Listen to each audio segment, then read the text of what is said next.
With an ongoing global energy crisis and growing climate threats, there's a heightened focus on how to meet our nation's long-term energy needs while also reducing emissions.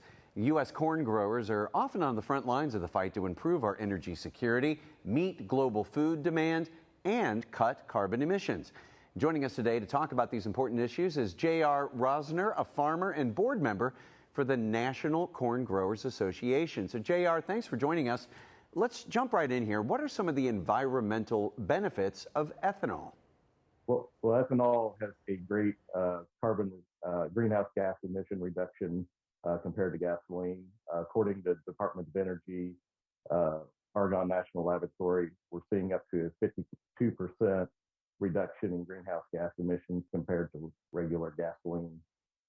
It also provides an opportunity for us to replace toxic aromatics that we use in gasoline today, and to provide a cleaner, more environmentally friendly energy solution for the U.S.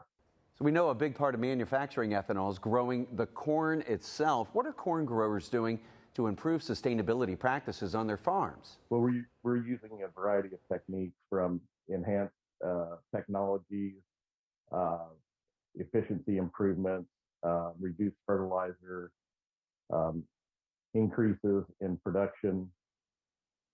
How does ethanol help us pursue energy independence and reduce fuel prices? Well, it allows us to replace oil and to provide a more friendly U.S. grown energy solution. It allows farmers and rural communities to benefit from the economics of ethanol and to provide that energy solution and independence that we need as a country. How are farmers navigating inflation and rising food production costs? Just as American families are concerned with inflation, American farmers are concerned as well. Through advanced technologies, efficiency improvements, and different growing practices, we are able to grow more crops on less land and to provide the feed and fuel that is needed for this country. Did the recently passed Inflation Reduction Act support farmers in their work to help us reduce emissions? Yes, it was great for American farmers. It allowed us to have funding to deploy infrastructure that will allow for higher blends of ethanol in the marketplace.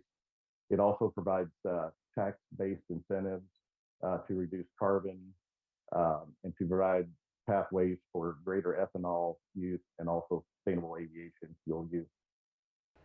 JR, what else can Congress do to make ethanol more accessible?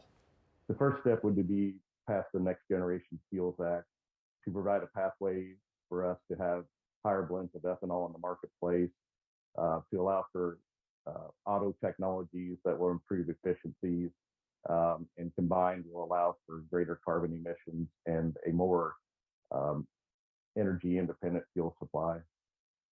Where can people go to learn more? If folks would like to learn more, please go to ncga.com.